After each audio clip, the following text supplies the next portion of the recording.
Reborn on the day, the heir of Zhenin broke off our engagement. I had died once before. I died in the most remote courtyard of the Prince of Zhenin's estate, while heavy snow bent the dead branches outside my window until they snapped. There was not even a single brazier in my room.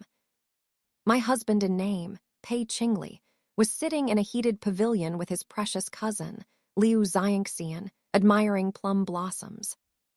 My father had been accused of hoarding military grain. He died while being transported under guard. Everything the Shen family had accumulated over several generations was swallowed by the princely estate under two convenient words: state confiscation. Before I closed my eyes for the last time, I finally understood one thing. A man's promises were worth less than smoke, and the gates of a princely estate were nothing but the mouth of a beast. Using 100 chests of dowry to support Pei Qingli had been less sensible than using the money to raise 100 pigs. At least fattened pigs could be sold. Once Pei Qingli was fattened, all he learned was how to take concubines. When I opened my eyes again, I was sitting at the engagement-breaking banquet in the Prince of Zhenin's residence. Pei Qingli stood in the middle of the hall in white robes. His expression was cold, and his voice was colder. "Shen Zhiekai, although our marriage was arranged when we were children, you were born into a merchant family. You reek of money. You are not worthy of becoming the wife of the heir of Zhenin." The same words. The same face. In my previous life, hearing that sentence had made me feel as though the sky had collapsed. In this life, it sounded as though the god of wealth himself had arrived with a wedding band to escort me out of a pit of suffering. Pei Qingli lifted his chin slightly, clearly waiting for me to collapse in tears and beg him to reconsider. Beside him stood Liu Xiangxian in a moon-white dress. Her eyes were red with perfect restraint, and she leaned weakly against a pillar like a willow bending in the wind. Anyone who did not know better might have thought she was the one being abandoned. I sprang to my feet. A trace of smug satisfaction appeared in Pei Qingli's eyes. He clearly thought I was about to throw myself at him. Instead, I rushed to the table and snatched up the document ending our engagement. "Where is the brush?" The entire hall fell silent. Pei Qingli stared at me. "What?" I asked where the brush is. I was so anxious that I nearly considered dipping a brush in his nosebleed and signing with that. This was the engagement dissolution agreement. This was the contract reuniting me with my money. Every moment I delayed, I feared heaven might change its mind and stuff me back into this man-eating estate. The steward handed me a brush in a daze. I signed my name at once and pressed my personal seal beneath it.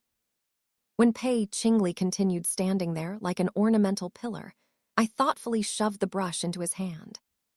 "My lord heir, it is your turn." His expression darkened. "Shen Zhiekai, there is no need to pretend you do not care." As I ground ink for him, I urged, Yes, I am devastated. My heart is torn to pieces. I shall lose sleep for the rest of my life. Now sign it. Once I return home, I can slowly fall apart in private." A muscle jumped at his temple. "Do you think playing hard to get will work on me?" "You misunderstand." I looked at him sincerely. "I only intend to let you go. I have no intention of getting you back." Someone in the hall failed to hold in a laugh. Pei Qingli's face changed from white to green. Liu Xiangxian stepped forward at the perfect moment. "Sister Zhiekai," she said softly, "cousin did not mean to hurt you. Marriage requires two families of equal standing. If you truly love him, you should not force him into an unsuitable match." I looked at her. A gold filigree hairpin trembled in her hair. It was the exact piece I had sent to the estate the previous month, intending to present it to my future mother-in-law after the wedding. Impressive. The engagement had not even been completely dissolved, yet the stolen goods were already on display. With such efficiency, Liu Xiangxian could have earned a position as chief confiscator at the magistrate's office. I smiled. Miss Liu is right. Since our families are not properly matched, this engagement should certainly end. Then I pointed at the hairpin. Before it does, however, please remove my property from your head. Liu Xiangxian instinctively covered her hair. Aunt gave this to me. Princess Consort Qi's expression stiffened. I drew the dowry inventory from my sleeve. 1 red gold phoenixtail hairpin in wrapped filigree. Weight, 6 taels and 3 cayenne. The Shen family's jeweler's mark is engraved on the underside. I looked at Princess Consort Qi. If your highness can bite the words, Shen family jewel house, off the gold, I shall agree it belongs to you. Liu Xiangxian's eyes immediately filled with tears. Sister, why must you be so aggressive? It is only 1 hairpin. Only 1. I nodded. Since Miss Liu considers it insignificant, you may repay me in silver. At today's gold price, including craftsmanship, the value is 800 taels.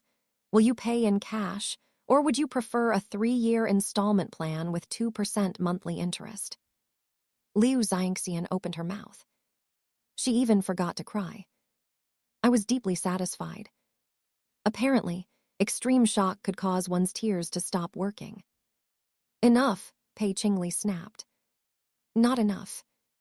A low, cold voice came from outside the hall. Everyone turned. Xiao Linyuan, the regent prince, entered in black princely robes with his hands behind his back. 2 officials from the Dali court, the empire's highest judicial office, followed behind him. His features were far too handsome, but he looked at people as if he were selecting the day's quota for the king of hell. In my previous life, I had rarely crossed paths with him. I only knew that he had once investigated the Prince of Zhenen's estate. The case had eventually been abandoned for lack of evidence. Now that he had suddenly appeared, only one thought entered my mind. His timing was excellent. Had he arrived any later, Pei Qingli might already have signed. I needed to watch closely. Xiao Linyuan's gaze swept calmly over the hall. Since the engagement was arranged by the elders of both families, the dissolution agreement must naturally bear both parties' signatures. Lord Pei has delayed signing for quite some time. He looked at Pei Qingli. Have you changed your mind? Of course not. Pei Qingli immediately put brush to paper. The moment he finished, I seized his thumb, pressed it into the red seal paste, and stamped it firmly onto the document. My movements were smooth and practiced, as though I had personally sent 800 former fiancés on their way. Done. I blew on the ink and tucked the agreement carefully inside my robes. Only when I felt the paper against my chest did I finally release a long breath. I was free. More importantly, my silver was free. Pei Qingli stared at me with a dark expression. Shen Zhaikai, once you leave this estate today, even if you crawl back to me on your knees, I will never marry you. I nodded. Do not worry, my lord. My knees are precious. I generally reserve them for kicking people. Then I drew out a long scroll. Also, now that the engagement has ended, every item of the Shen family dowry sent here in advance must be returned. Princess Consort Qi could no longer remain seated. Those things have been inside this estate for half a year. How can you take them back? My smile became extremely gentle. Do not trouble yourself, Your Highness. Tomorrow, I will bring my own people and remove everything personally. You will not need to lift a finger. I looked around the magnificent main hall. In my previous life, I had not learned until my death that nearly 70% of its furnishings had come from the Shen family. Tomorrow, I would teach them the true meaning of an empty house. At the hour of the dragon the next morning, I arrived outside the Prince of Zhenen's estate with 300 Shen family servants. My father, Shen Wangyuan, sat on a chestnut horse. Behind him stood 20 empty wagons. He gazed at the estate's plaque with a heartbroken expression. Daughter, I told you long ago that this marriage was unsuitable. Look at that plaque. The paint has faded. They are clearly so poor that they cannot afford to repaint it. I looked up. The plaque was polished black and gleaming. However, since my father had declared it fated, it would be wise for the plaque to reflect on its behavior. "Father, we are mainly here to move the property," I reminded him. "Understood." My father raised one hand. "Move the valuable things first, then move the especially valuable things. Finally, move the things that appear worthless but are secretly valuable." 300 servants answered in unison. The noise was so loud that even the stone lions outside the gate appeared slightly guilty. Princess Consort Kui hurried out with the steward. "Shen Jiakai, what do you think you're doing?" I opened the dowry inventory. "Taking back what belongs to me. Anything sent into a princely estate becomes the property of that estate." "Oh." I raised an eyebrow. "Does it?" "I do not believe you." I gestured toward Chuntao. She immediately presented a stack of contracts. "Your Highness," Chuntao said, "every dowry item delivered in advance was accompanied by a temporary custody agreement signed by your estate. Since the marriage did not take place, legal ownership remains with the Shen family." Princess Consort Kui's face changed. In my previous life, I had never asked for my dowry back. They had probably grown accustomed to treating my belongings as their own. Habits were frightening things. Some people grew accustomed to waking early. Some became accustomed to drinking tea. The Prince of Zhenen's household had become accustomed to receiving everything for free. I opened the first page. Main hall, 1 red sandalwood table, 12 matching armchairs, 2 pale jade folding screens, and 1 pair of gilded beast-shaped incense burners. The Shen servants moved forward. Princess Consort Kui hurriedly grabbed the edge of the table. "These furnishings are used every day. If you remove them, what dignity will remain in this estate?" I glanced at the chair beneath her. "Your Highness, the chair under you is also mine." Her entire body froze.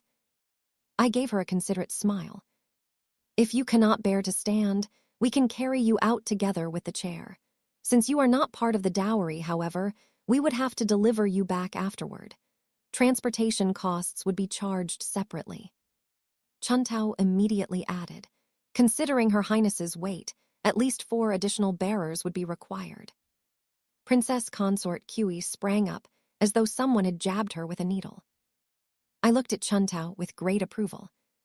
The girl had learned to deliver additional blows without being prompted. Excellent. I would consider increasing her monthly allowance. Once the tables and chairs were removed, half the vast hall stood empty. The famous paintings on the walls belonged to me. The porcelain in the cabinets belonged to me. The Persian carpet beneath their feet belonged to me.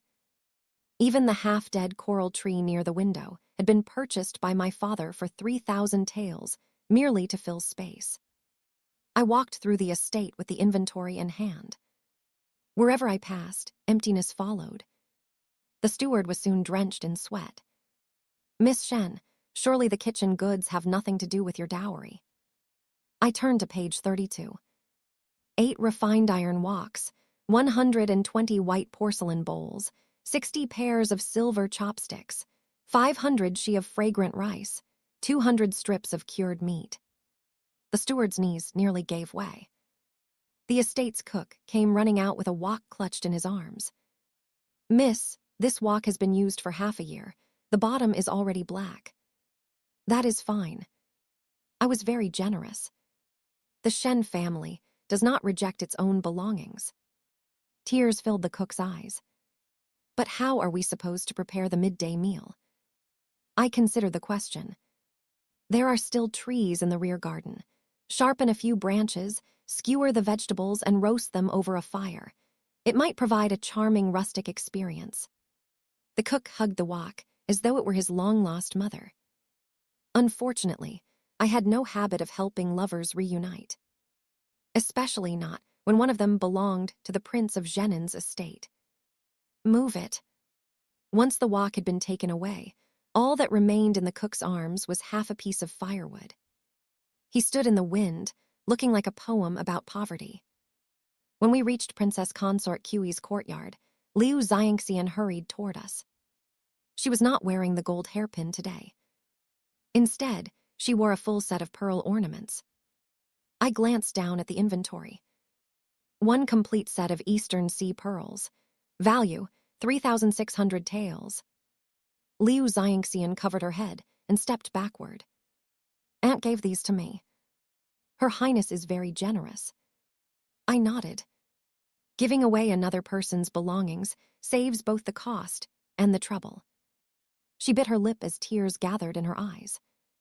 Sister Zheakai, you have already ended the engagement. Why must you continue humiliating us? Miss Liu, you misunderstand. I smiled. I am not humiliating you. I am simply reclaiming my property.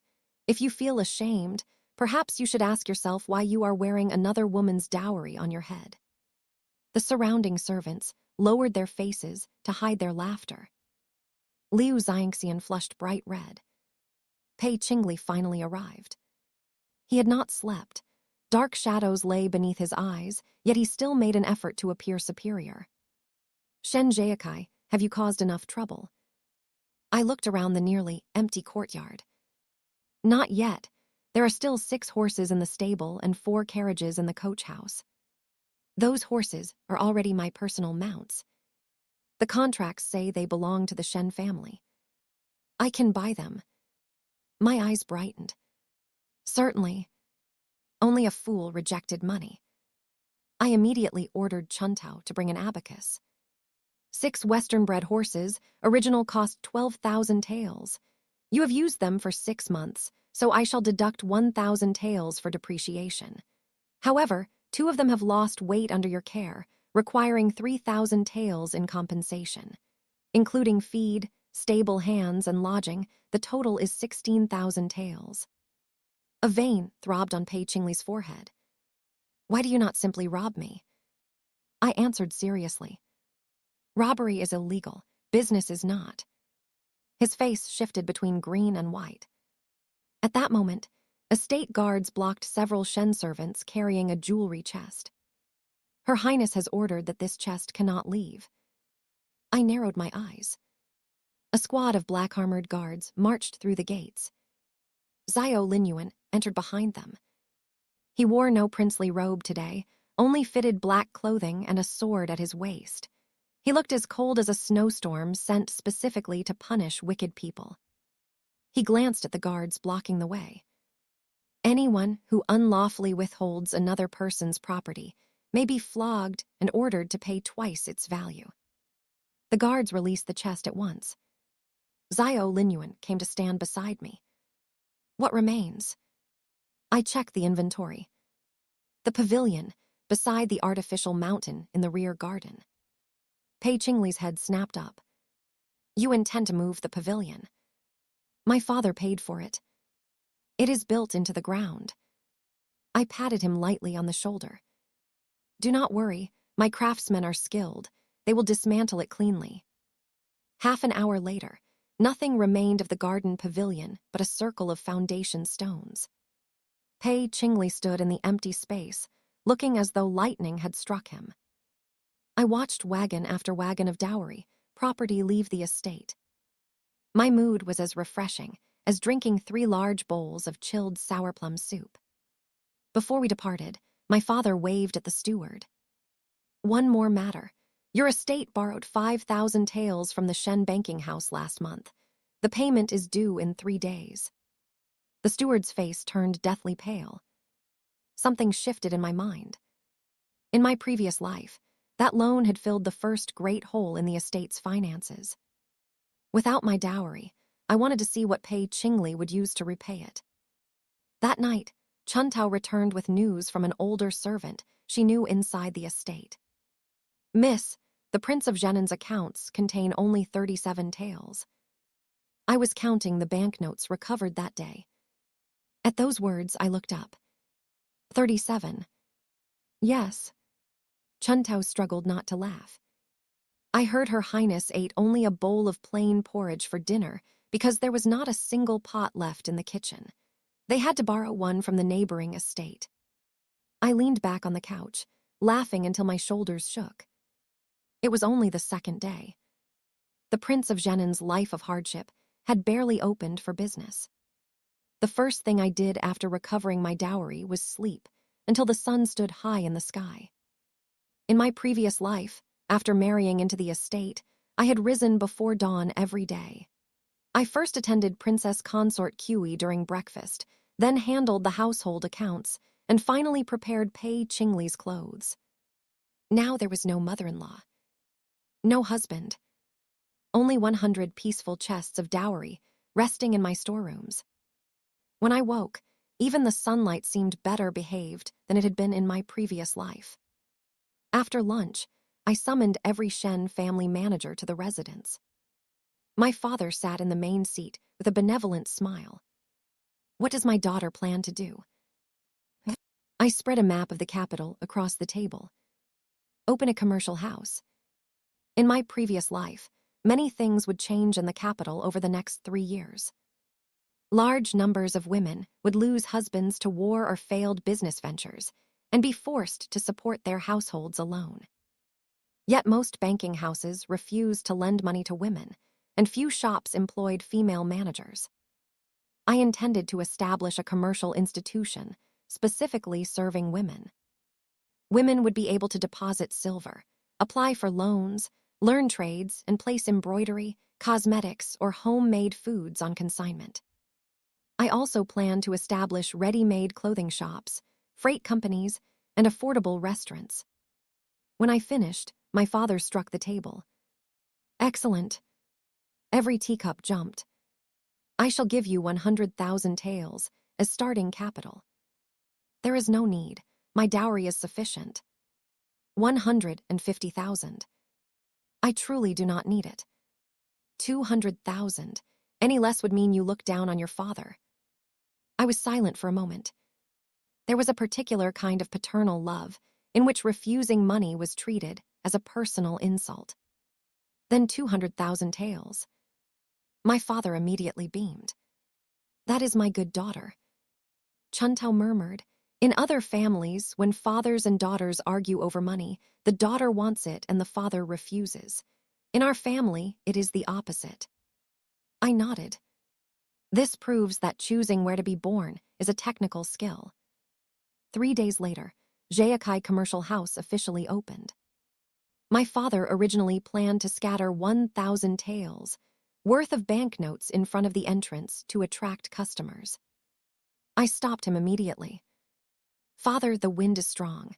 The banknotes may blow away. Then we shall scatter gold leaves. That is worse. If one strikes someone, we will have to pay for medical treatment. In the end, I could only persuade him to distribute discount vouchers worth 100 copper coins each.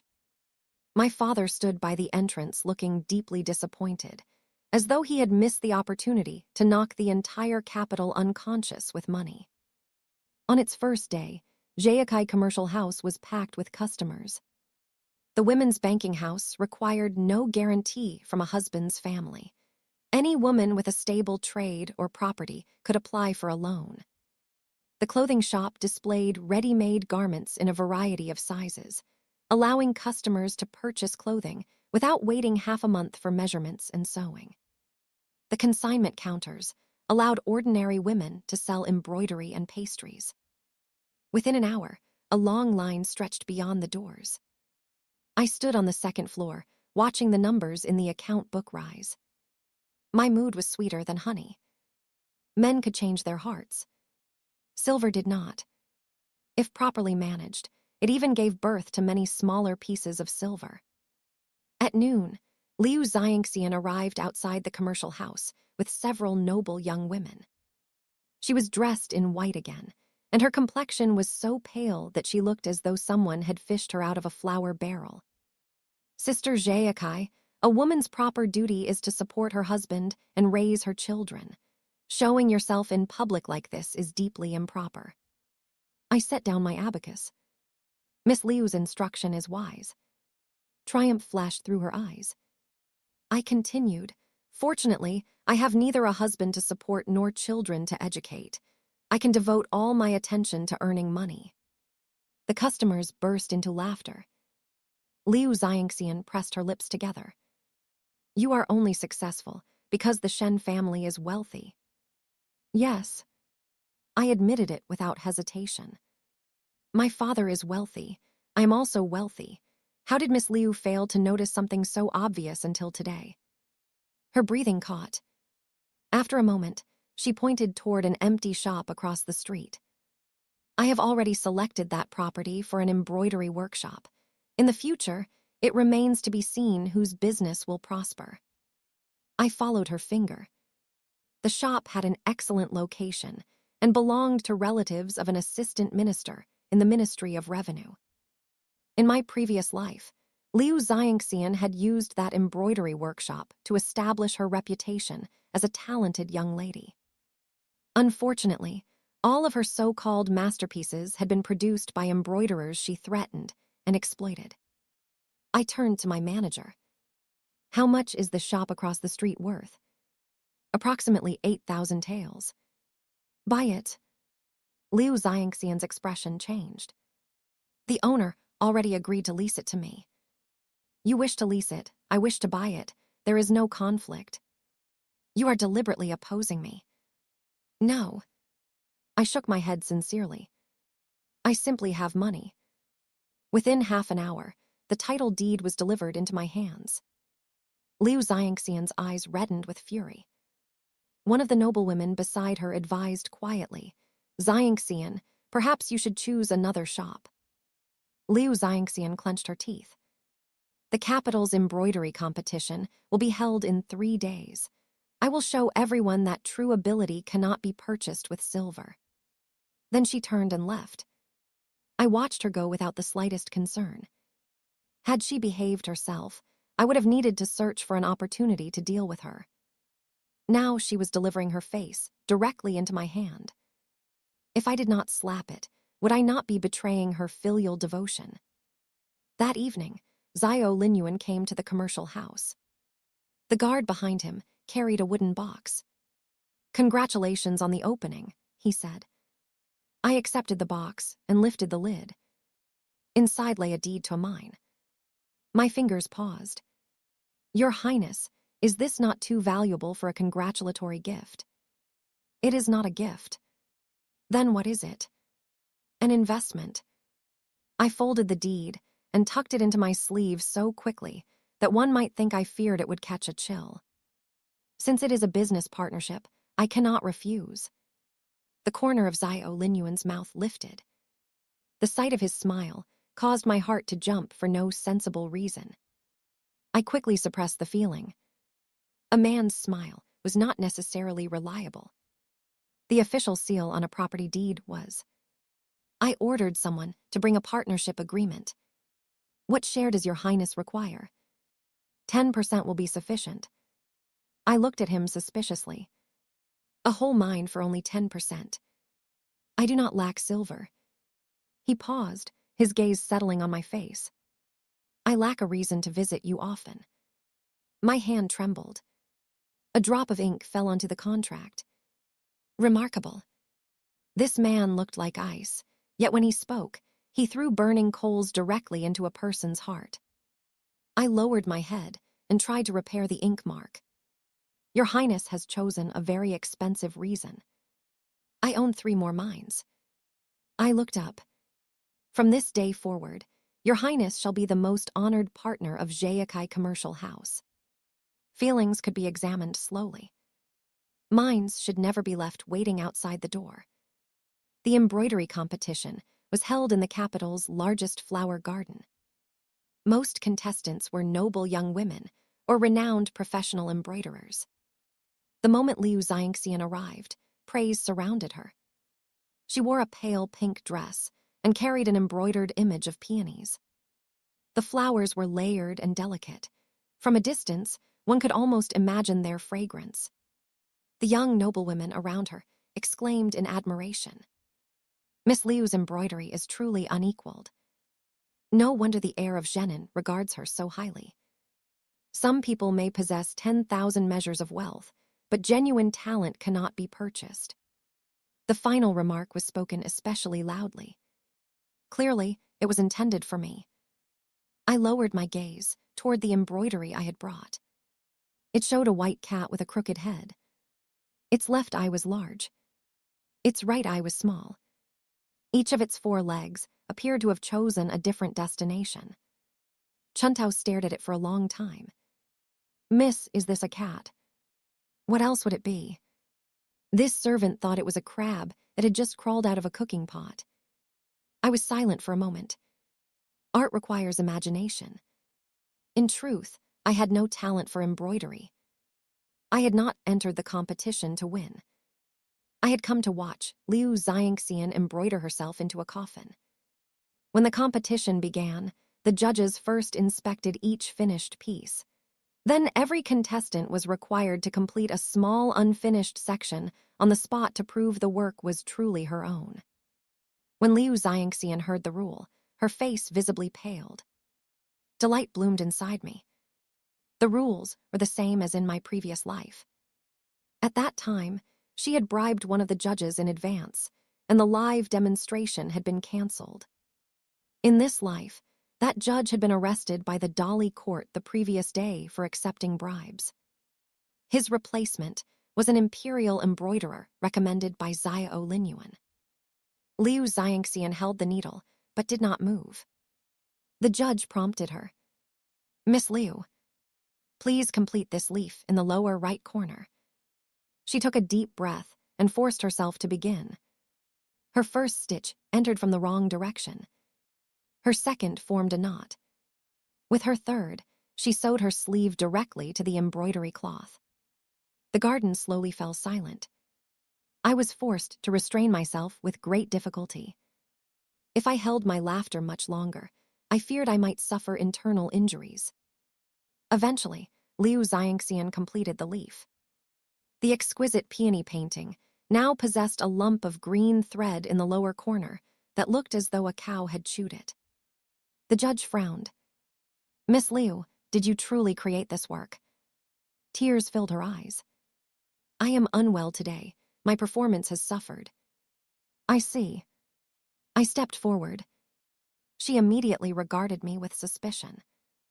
I pointed to the upper left corner of the peony. "Then perhaps Miss Liu can explain why the character, Lan, is hidden here." Everyone gathered around to examine it. A tiny character had indeed been concealed within the pattern of the petals. I raised my hand. An embroiderer in her 30s emerged from the crowd and knelt before the judges. "This common woman's name is Zhou Lan. I embroidered this peony design. Miss Liu threatened me with my daughter's servitude contract and forced me to surrender the finished work." Liu Xiangxian's face went white. "You are lying." Zhou Lan produced several preliminary drawings. "These are the original designs. Every page records the date and stitching method." The evidence was complete. Liu Xiangxian could not find even the smallest opening through which to escape. I watched her sway and felt a certain admiration. Other people learned skills through diligence. She learned them through coercion. Her path was crooked, but her courage was impressive. Pei Qingli arrived in a hurry. The moment he saw Liu Xiangxian being humiliated, he stepped in front of her. "Shen Zheakai, did you bribe this embroiderer?" I applauded slowly. "My lord heir, your confidence is deeply moving. The evidence is lying before your eyes, yet you remain determined to blame me." I tilted my head. "If your brain were used to steady an uneven table, even the table would consider it unreliable." Pei Qingli said coldly, "Xiangxian is pure and kind. She would never do such a thing." Zhou Lan immediately spoke. "My daughter's servitude contract is still in the possession of Miss Liu's maid." One of Xiao Linyuan's guards stepped out of the crowd and presented a document to the judge. It was recovered from Miss Liu's carriage moments ago. Liu Xiangxian's body swayed. This time, she truly fainted. Unfortunately, the ground was covered in thick grass. The fall could not have hurt very much. I felt mildly disappointed. The judges disqualified Liu Xiangxian and referred the matter of stolen authorship and coercion to the authorities. As for my crooked white cat, Zio Linyuan purchased it for 5,000 taels. I watched him attach the little embroidered pouch to his belt and felt rather guilty. Your Highness, the cat is not well embroidered. He looked down at it. I like it. What is good about it? It resembles you. I stared at the creature with mismatched eyes and 4 rebellious legs. Your Highness, say that again. His expression remained calm. It is adorable. Half of my anger vanished instantly.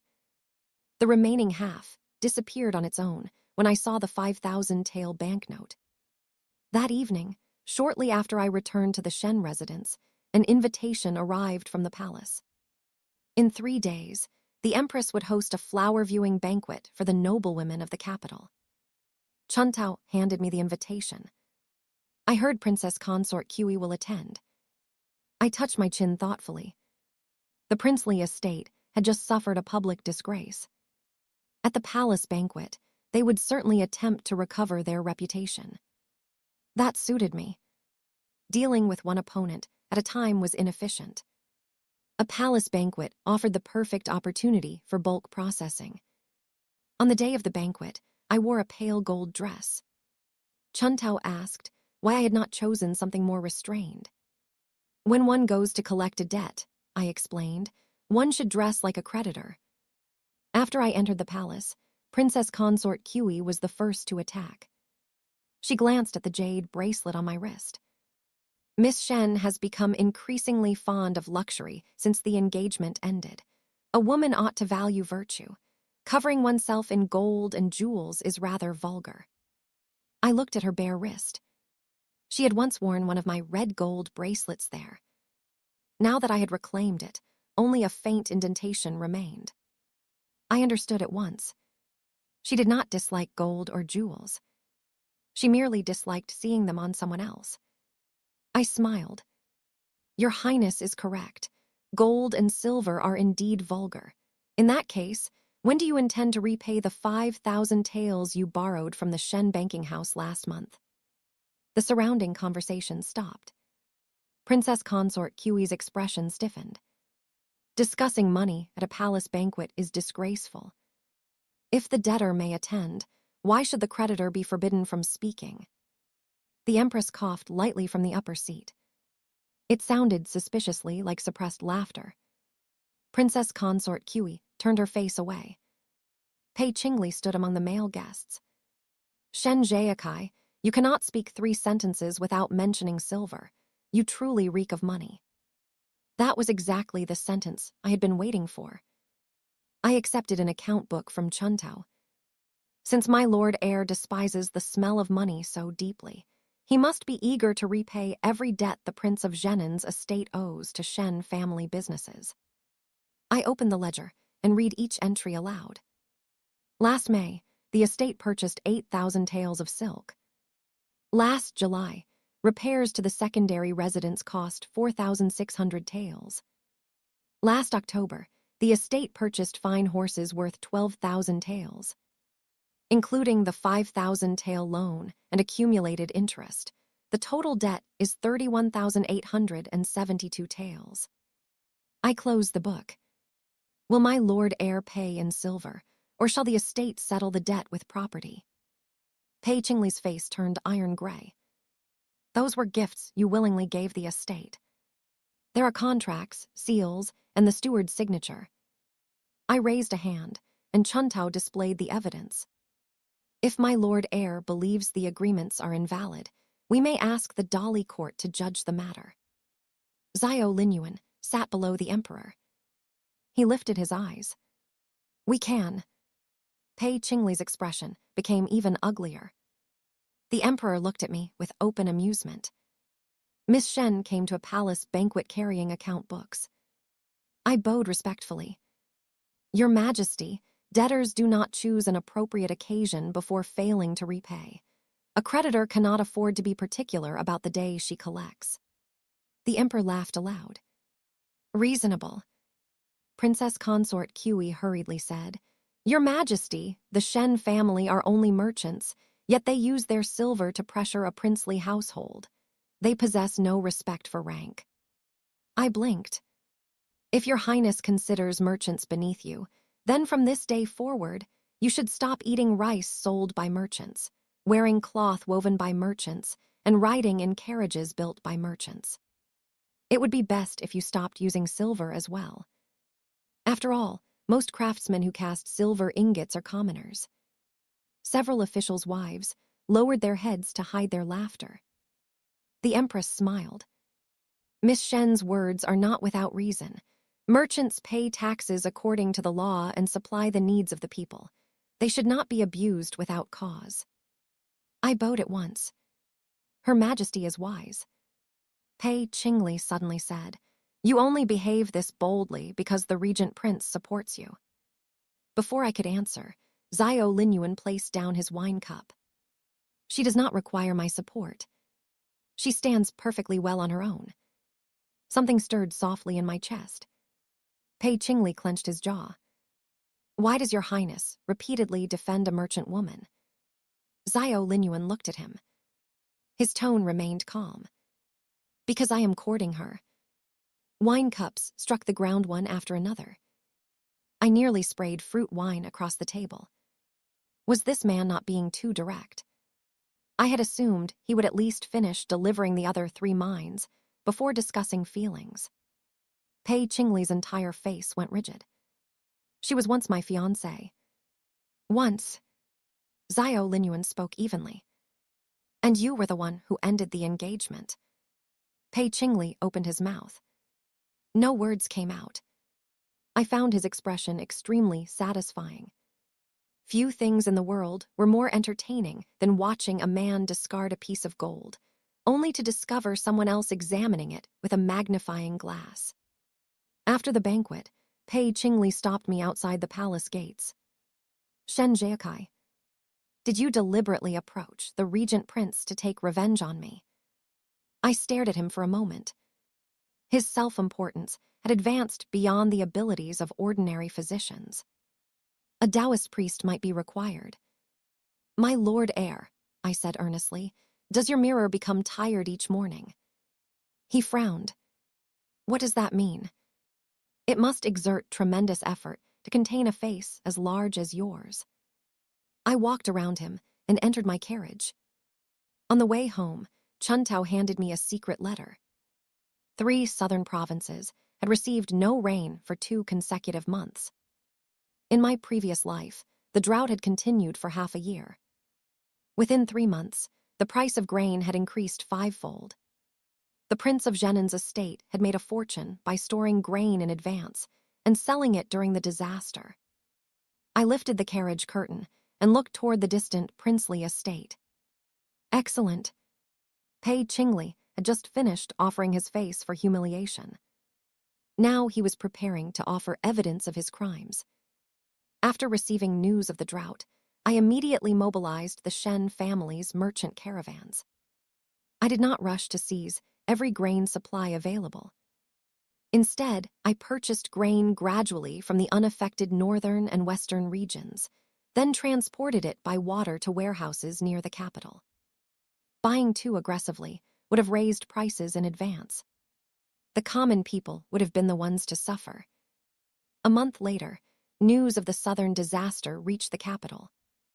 The market price of grain began to rise. Several grain shops controlled by the Prince of Zhenen's estate abruptly closed, claiming that their supplies were exhausted.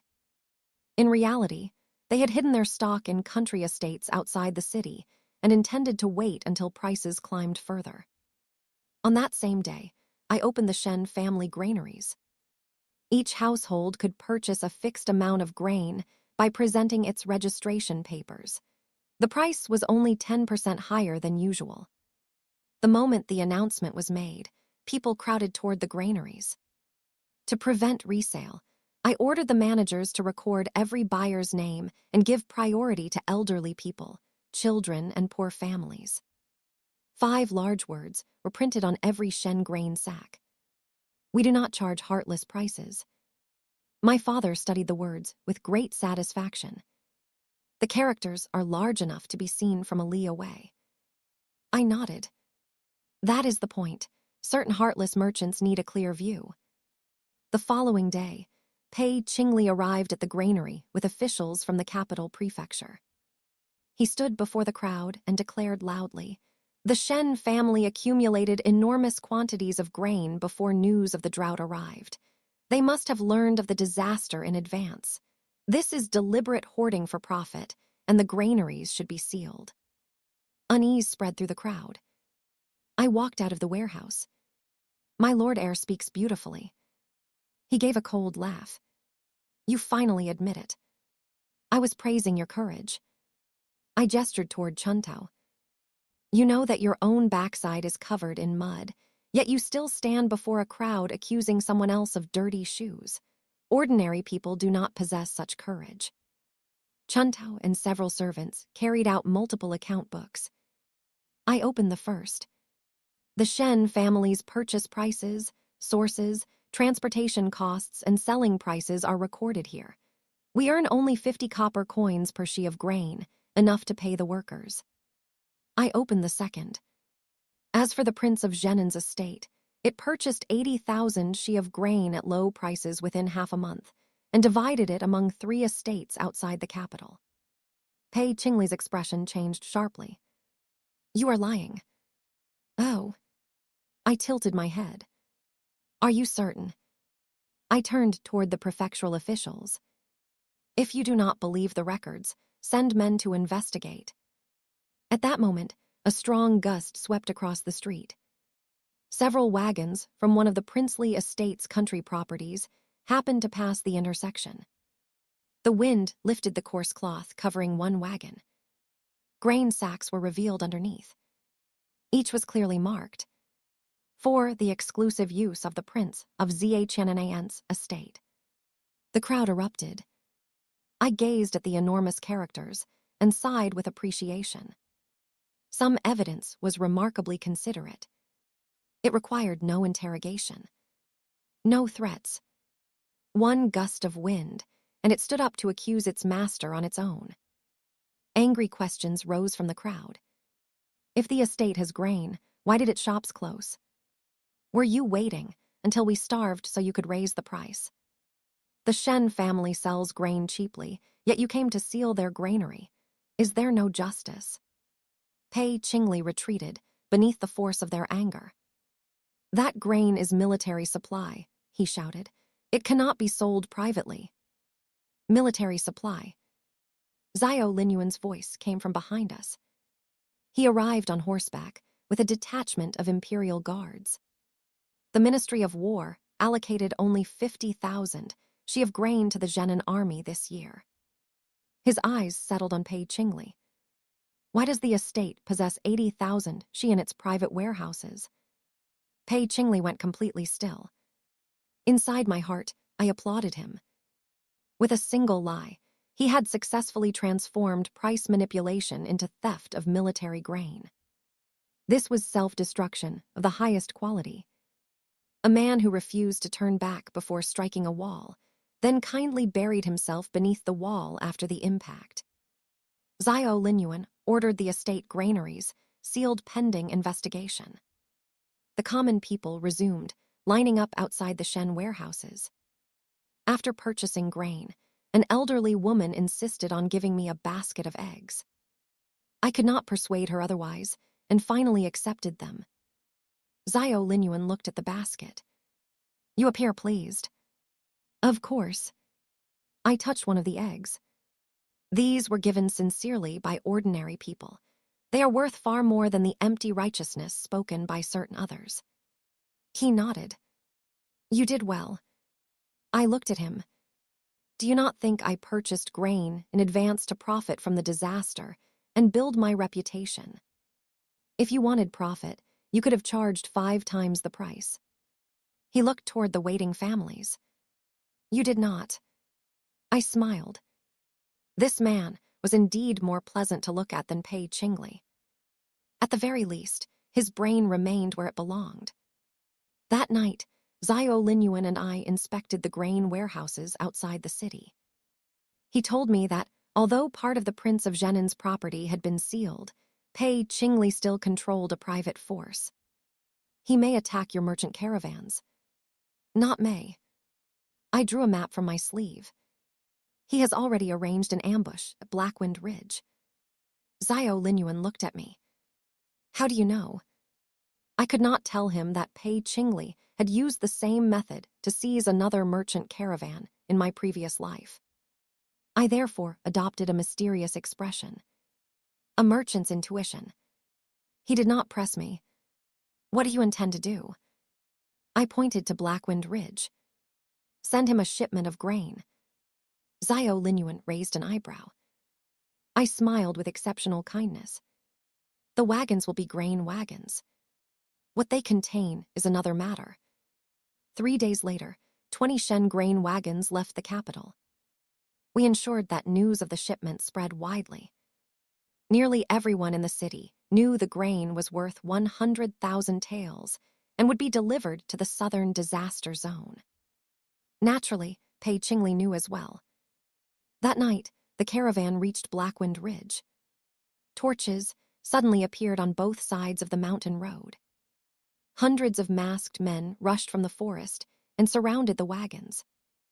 Their leader shouted, "Leave the grain and we will spare your lives." The Shen drivers cooperated beautifully. They dropped the reins and fled down the mountain. The masked men roared with laughter. So much for the Shen family's merchant caravans.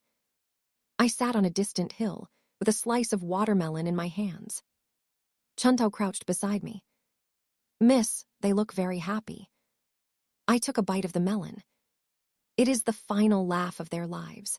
A few extra moments of enjoyment are understandable. The masked men quickly pulled open the curtain of the first wagon. There was no grain inside. There were 8 fully armed Dali court officers. The two sides stared at each other for a moment. The officers politely raised their swords. "Good evening." The masked men froze. In the next instant, the curtains of the remaining 19 wagons opened together. Hundreds of officers leaped out. Imperial torches also lit the mountainsides surrounding the valley. The masked leader went pale. "It is an ambush." I heard his shout and nodded. "An excellent summary." Chuntao asked, "Should we reward him?" "No, the Dali court will reward him with prison meals." The battle ended quickly.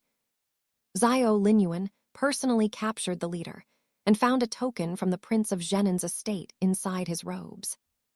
The man still attempted to deny everything. I found that token. I walked down the slope. "Where?" "On the road." "Which road?" "South of the city." "When?" "Yesterday." I nodded. "There is Western pine resin on the reverse side. That resin is used only at the Prince of Zhenan's private military camp. Yesterday, rain fell south of the city. Had this token truly lain on the road, there would be mud inside its carved grooves." The leader's face changed. I continued. "The knot in your belt is used only by scouts of the Zhenan army. The hilt of your sword bears the inventory number of the estate armory. And the soles of your boots contain purple fodder used exclusively in the estate stables." The leader instinctively looked down at his feet. I laughed. "There is no need to check. The more you look, the guiltier you appear." The surrounding officers laughed. Knowing that denial was useless, the leader lowered his head. Xiao Linyuan ordered every masked man taken to the Dali court. On the journey back, he and I shared a carriage. The interior was quiet. I lowered my head and arranged the secret letters recovered from the bandit leader. "Shen Jiekai," Xiao Linyuan said suddenly. He rarely used my full name. I looked up. "Does your highness require something?" "Yes." He drew a ring of keys and a stack of deeds from inside his robes and placed them before me. I looked down. The keys to his princely treasury. 12 shops. 3 agricultural estates. 4 mines. 2 merchant vessels. I immediately sat upright. What is your highness planning? To ask for your hand. My hand trembled around the property deeds. His method of proposing was extremely direct. Unfortunately, it was also extremely effective. What do you like about me? I asked. You are intelligent, decisive, and kind. He paused. You also love money. I narrowed my eyes. Was the final quality intended as praise? Yes. His expression was completely serious. You love wealth, but obtain it honorably. That is far better than those who speak of purity while stealing the people's livelihood. I liked that answer. I placed the deeds back on the table. Does your highness understand that I will never become a woman dependent on her husband's family? I understand. My commercial house will never be surrendered to my husband's household. As it should not be. My dowry will remain mine alone. Naturally. If you anger me after marriage, you may punish me. I considered it. That will not be necessary. I can simply deduct your monthly allowance. Zio Linuan nodded. Agreed. He accepted the condition so easily that I could not immediately find another fault. I studied him for a long moment. Your Highness, I suspect you have been planning this for some time. I have. How long? 5 years. I stared at him. 5 years earlier, I had encountered a flood in Jiangnan and opened the Shen family granaries to save the displaced people. Zio Linyuan had been inspecting the river system under imperial orders. I remembered only a young man in black who helped me capture several thieves attempting to steal relief grain. So it had been him. If you liked me, why did you never speak? You were engaged. His reply was calm, as though the matter were self-evident. I do not interfere with another person's marriage agreement. Something touched my heart very softly. He had not concealed his intentions after the engagement ended. He had not tried to steal me while it still existed. He had not made choices on my behalf. He had waited until I was free, then pursued me openly. His conduct was far cleaner than Pei Qingli. I had just opened my mouth when hurried hoofbeats sounded outside. Chuntao lifted the carriage curtain. Miss, Liu Xiangxian is outside the Prince of Zhenan's estate announcing that she carries Lord Pei's child. I was silent for a moment. Zio Linyuan asked, do you wish to return and watch? Of course. I immediately put away the account books. Missing such an excellent performance might shorten my life. The entrance of the Prince of Zhenan's estate was surrounded by common people. Liu Xiangxian knelt below the steps, both hands protecting her stomach as she wept beautifully. Cousin, I carry your child. Shen Zheakai was jealous of me and deliberately created this scheme against the estate. You cannot continue allowing her to deceive you. Pei Qingli stood inside the gates. His face shifted between red and white. Princess Consort Kui looked shocked and delighted. Are you truly with child? Liu Xiangxian nodded through her tears. More than 2 months. I stood outside the crowd and watched for a while. Her abdomen was clearly swollen. The problem was that a pregnancy of 2 months should not resemble half a winter melon stuffed beneath a dress. More suspiciously, when she first knelt, the swelling had rested near her waist. After several minutes of crying, it had slowly descended toward her lower abdomen. This child grew quickly. It was also unusually lively. Perhaps it was practicing martial arts inside her womb. I parted the crowd and approached. Congratulations, Miss Liu. She saw me and her eyes flickered. Why are you here? To broaden my experience. I stared at her stomach. After all, a fetus capable of moving from the waist to the lower abdomen in the time it takes half a stick of incense to burn must be unique in all of Daliang. The surrounding people looked down at once. Liu Xiangxian quickly held her stomach. What nonsense are you speaking? I nodded. Perhaps I was mistaken. She had just begun to relax when I added. Or perhaps the child is exceptionally gifted and has already opened every energy channel before birth. Laughter burst through the crowd. Liu Xiangxian sprang to her feet in panic. She moved too quickly. The cloth bundle hidden under her dress slid violently downward. Her previously round stomach dropped to the area around her knees. The entrance became so quiet that a falling needle could have been heard. I looked at the bulge beneath her skirt. Miss Liu, the direction in which your child is being born appears unusual. The laughter nearly shook the estate gates from their hinges. Liu Xiangxian's face turned gray. Princess Consort Kui trembled with rage. You dared fake a pregnancy to deceive this household.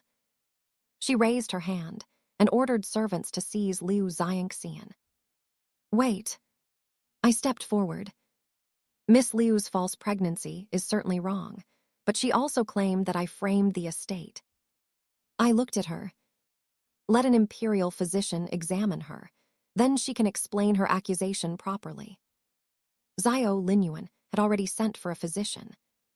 The examination produced no surprise. Liu Xiangxian was not pregnant. When the deception was exposed, she immediately clung to Pei Qingli's leg. Cousin, I only did it because I wanted so badly to marry you. Pei Qingli kicked her away. Wretched woman, you dared deceive me. Liu Xiangxian fell to the ground and suddenly screamed. Why are you blaming me? You said that once the Shen family was destroyed, you would marry me.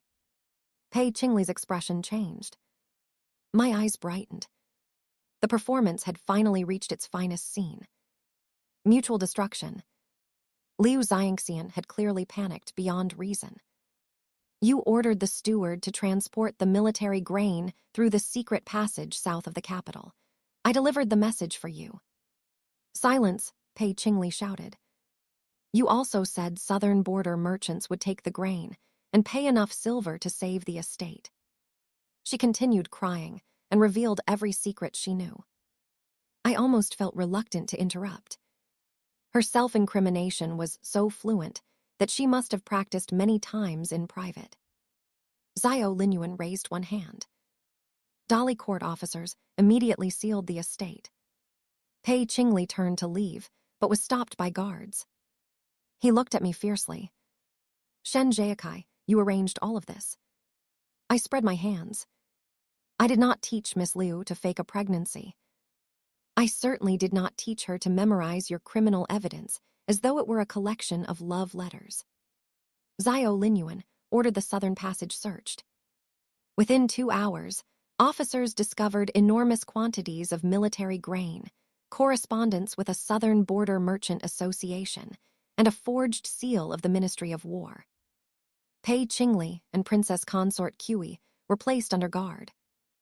Liu Xiangxian was taken to the Dali court after making her confession. As she was dragged away, she continued shouting, Cousin, everything I did was for you. Pei Qingli cursed her. If not for you, I would never have fallen this far. I stood on the steps and watched the devoted lovers of my previous life tear at each other. It was deeply satisfying. Their love had indeed been indestructible, provided it never encountered responsibility, or money, or prison, or any situation requiring either of them to sacrifice for the other. On the journey home, Xiao Linyuan asked, After the case is concluded, will you consider my proposal? I looked at him. Is your highness not afraid that after marrying me, I will control every account in your estate? I would welcome it. Your private treasury as well. Yes. And if you conceal personal funds, I will surrender twice the amount. I could not help laughing. Then we shall discuss it after the imperial trial. The corner of Xiao Linyuan's mouth lifted. Good. Looking at his calm confidence, I suddenly felt that I had been noticed by a large-tailed wolf disguised as a cold and dignified prince. Still, the wolf possessed authority, a handsome face, and several minds. He could remain under observation. The imperial trial was held in the Golden Hall. Pei Qingli knelt before the throne. None of his former elegance remained. Princess consort Kui knelt beside him with an ashen face. Liu Xiangxian crouched at the rear, not daring to cry too loudly. After reviewing the evidence submitted by the Dali court, the emperor asked sternly, "Pei Qingli, do you confess?" Pei Qingli raised his head. "This official does not." He drew an account book from his sleeve. "The Shen family has long maintained secret dealings with the southern border. Everything I did was intended to uncover their crimes." I looked at the ledger and nearly laughed. In my previous life, he had used a forged account book to destroy my father. Now he had brought out the same method again. Not only had he failed as a man, he was too lazy even to improve the methods he used to harm others. The emperor ordered the book delivered to me. I turned several pages. "Your Majesty, this account book is false." Pei Qingli immediately said, "Naturally, you would make such a claim." I ignored him and drew out my gold abacus. My father had given it to me. It was made of solid gold and heavy enough to serve as a weapon. I moved the beads. "This ledger states that, on the 7th day of the 3rd month, the Shen family purchased 3,000 jin of spices from the southern border for 10,000 taels. However, on that date, flooding closed every road between Dalian and the southern territories. All merchant caravans were suspended." I turned another page. "On the 12th day of the 4th month, the Shen family supposedly sold 5,000 bolts of silk to the south. But the warehouse mark on this shipment reads, 28th year of Zheyahe." I looked up. This is only the 27th year. Silence filled the hall. I turned to the final pages. Most interestingly, the ink used here was produced by the Du family ink workshop in Huzhou. The workshop introduced this particular pinesoot ink only 3 months ago. Yet the entries are dated 2 years earlier. I closed the account book. When Lord Pei forged this record, he was apparently so concerned with making the numbers frightening that he forgot to check whether the dates were possible. Pei Qingli's face became deathly pale. I moved the abacus beads again and began reconciling the military accounts. In the 24th year of Zheyahe, the Zhenan army reported 80,000 soldiers. The actual registered strength was 56,000. 24,000 salaries were falsely claimed. Click. One golden bead fell into place. In the 25th year, the estate received 120,000 taels to repair military camps. In reality, only 2 latrines were repaired. Click. Another bead fell. In the 26th year, 3,000 military horses were sold privately. The proceeds entered the estate's private treasury. With every bead that struck the frame, Pei Qingli's face grew paler. The object in my hands no longer felt like an abacus. It felt like a coffin. Every sharp click drove another nail into its lid. Finally, I presented the southern correspondence. These letters record an agreement between the Prince of Zhenan's estate and southern rebels. The estate would provide military grain. In exchange, the rebels would assist Pei Qingli in creating conflict along the border. Once war began, he intended to reclaim military command in his capacity as the heir of Zhenan and use future victories to conceal his corruption. The emperor was furious. "Pei Qingli, what more can you say?" Pei Qingli collapsed onto the floor. After a long silence, he suddenly turned toward me. "Zheyakai, I know I was wrong." The change came so quickly that I nearly injured my waist. He crawled toward me on his knees. "If you ask His Majesty for mercy, I will marry you again. Everything in the Prince of Zhenan's estate will belong to you." I stepped backward. "My lord heir, have you forgotten? Other than debt, there is almost nothing left in your estate to give me." Someone in the hall failed to suppress a laugh. Pei Qingli continued desperately. "You loved me so much before. The woman I was before is dead." I looked at him calmly. "The Shen Zheyakai standing before you now loves Silver, her family, and people who truly respect her." Zhao Linyuan stood nearby. Something moved in his eyes. As for you, I continued, you deserve only a place on the blacklist of Zheyakai Commercial House. The emperor delivered judgment. Pei Qingli was stripped of his position as heir and exiled to the northern frontier to build post roads. He was forbidden to return to the capital for the remainder of his life. Princess Consort Kui was stripped of her noble title. Every property belonging to the Prince of Zhenen's estate was confiscated to repay military funds and private debts. For forging evidence, coercing Zhou Lan, and assisting in the transmission of secret correspondence, Liu Xiangxian was sentenced to 10 years of labor in an imperial weaving workshop. The Prince of Zhenen was elderly and ill. Although he had not directly participated in treason, he was held responsible for failing to govern his household. His princely rank was revoked, and he was reduced to a marquis. When I walked out of the Golden Hall, the sunlight was bright. I stood on the palace steps and looked at the blue sky.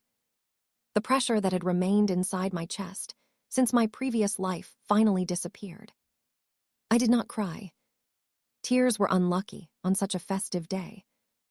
I wanted to return home, hold a 10-table banquet, and hire storytellers to describe for 3 straight days how Pei Qingli had worked so diligently to place himself in prison.